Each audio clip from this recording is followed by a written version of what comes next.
Namaste and welcome to Tune In Frequency Readings. As I've told you before, I have a little surprise for you, and that surprise is da da da da da da a new deck.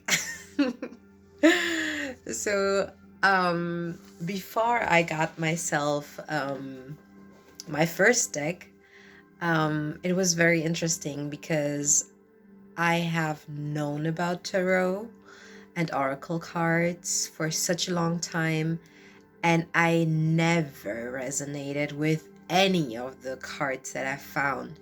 So my first deck that I connected with was at a friend's house, and it was the classic Rider tarot. And the Rider Waite is great, but I feel it's also like very fulfilled with like psychology, and it's very deep work, and it gives you a lot of insights. But when I started with Tune and Frequency, it was very clear that my connection to this deck, the Frequency deck, was so powerful that I needed to share with that. And of course, the name that I got for the Tune and Frequency was also because of the sound bowl. But today I have something new for you. It's a new deck, and it's called the Blindspot. I think it's a perfect addition to my readings. So I'm offering, in my following readings, I will also offer a blind spot. So the blind spot is something in your energy field that you are not able to see, something that is creating a block or a hindrance in your life, something that you are not aware of. It might be something that others are able to see, sometimes maybe even others are blind to it. And with the help of the deck, we get to kind of open our eyes again and are able to see that blind spot, kind of like the mirror that we have for our cars. When we're riding our car, we always have like a blind spot. We have to give that over the shoulder look to actually see what is in that blind spot. So you can think of this deck as that over the shoulder look, and you will be able to see what is hiding there. All right, so let's get started. Beforehand, I want you to know that this reading is a little bit different than I usually do with the tune and frequency readings, because I'm not gonna let the card fall out as usual, because this deck communicates with me in a different way, and I will shuffle, and when I feel complete, when it resonates with me, then I will stop and I will pull a card. So just for you to know what is happening, I want to be very transparent on the way I work, so you can understand it better as well. All right, so let's start. What is our blind spot for the collective in 2022?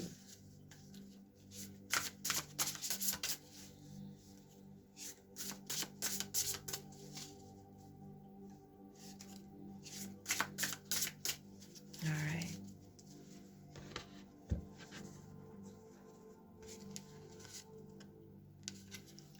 And the number that we got is number 61.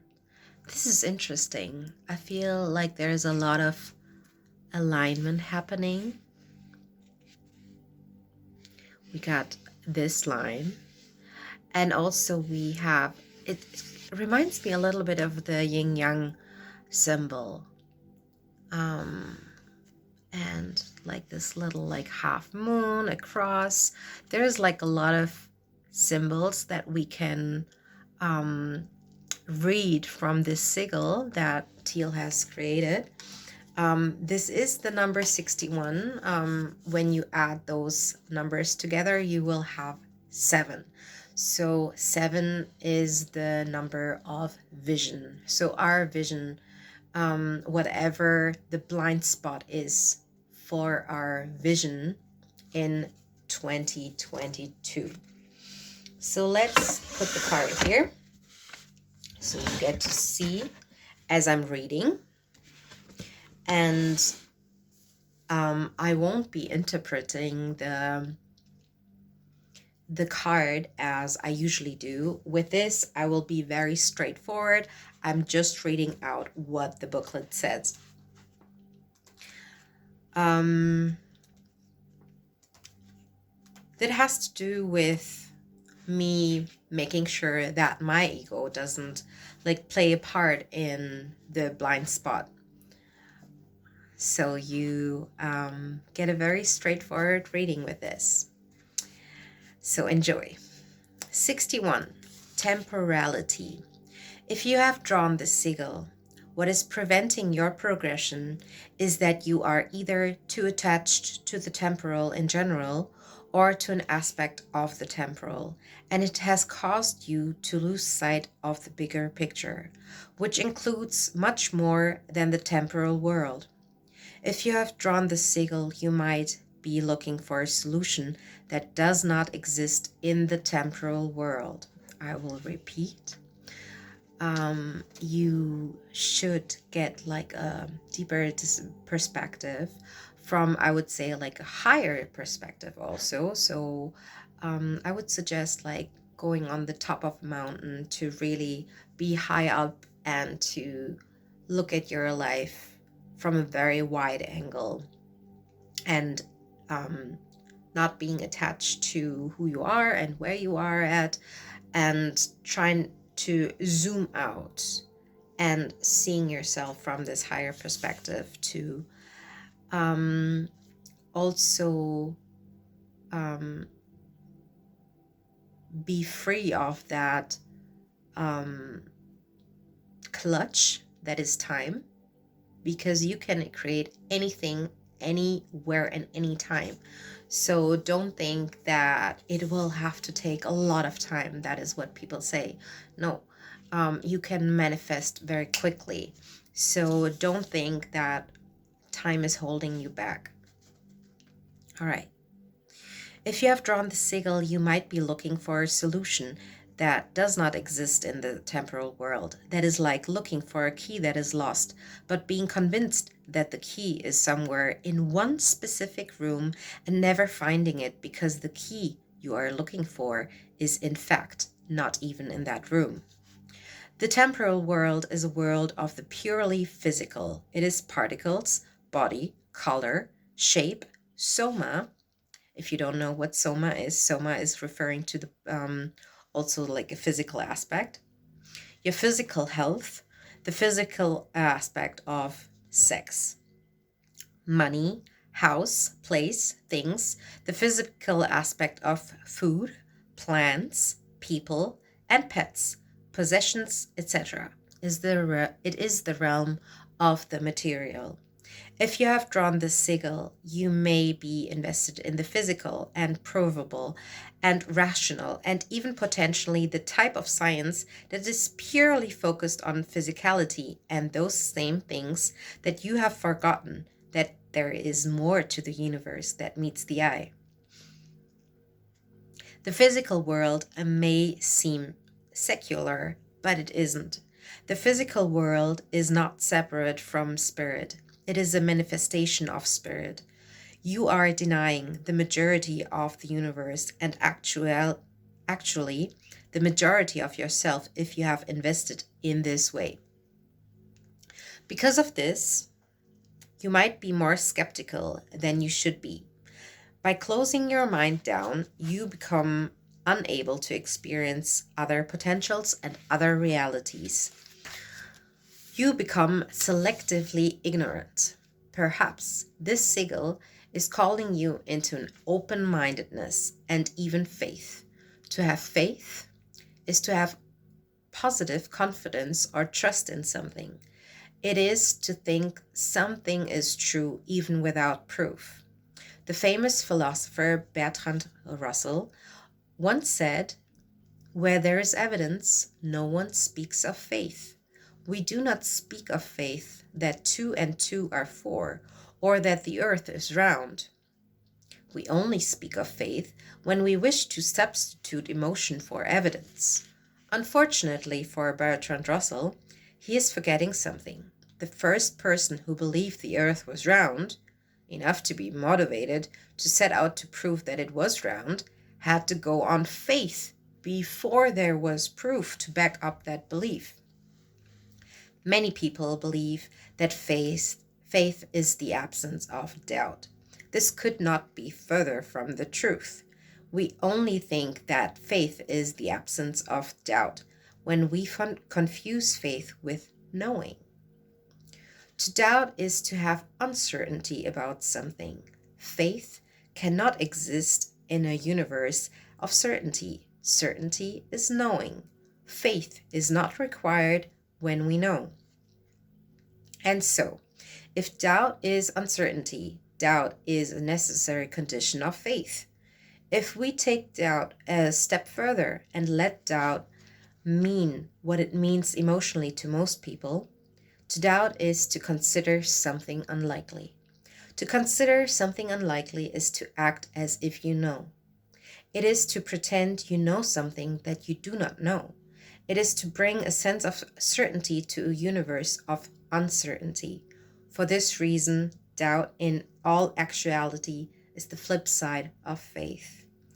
I want to interject for a moment on this because once I've been asked whether I believe in magic, and I said yes, because no, I don't know whether it's true or false, but I rather live in a world believing in faith and magic rather than it not being there.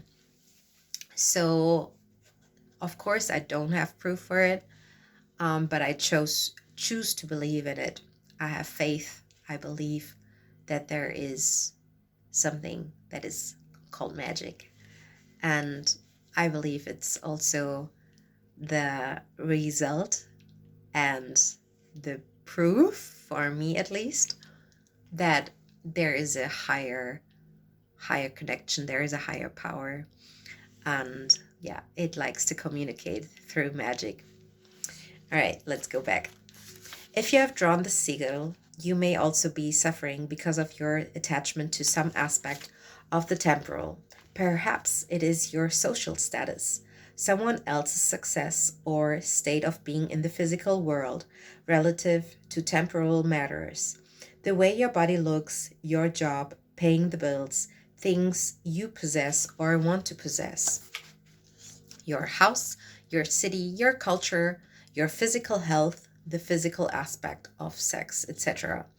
This sigil has come to tell you that the answer you seek does not lie in the physical. And it has come to tell you that you are being limited by your fixation on some aspect of the physical. It is like being so focused on the tree that you forgot the forest. The thoughts causing your over-identification with that aspect of the physical must be questioned. It is time to invest your focus in the higher perspective truth that comes with the awareness that transcends physical life, space, and time, and all the things in it. I would say when it comes to 2022 and thinking of this blind spot, that you are aware that whatever it is you want to manifest, that it is not reliant, you don't have to rely on physical things, like time, for example. And it is something is more important than that manifestation. So, what that is for you, what is it that you want to connect with? What is it that you see in your vision for 2022 and that you are able to bring that into your life without having to manifest it with it. And yes, I'm a little bit over time. I will probably shorten it up, but thank you so much for watching. I hope that this serves you. Let me know how you liked the blind spot reading. I will probably do it more often, or once or twice here and there. But if you want to have this as a reading, part of your personal reading, let me know. And thank you so much for watching. I hope this resonated with you, and stay tuned. Bye.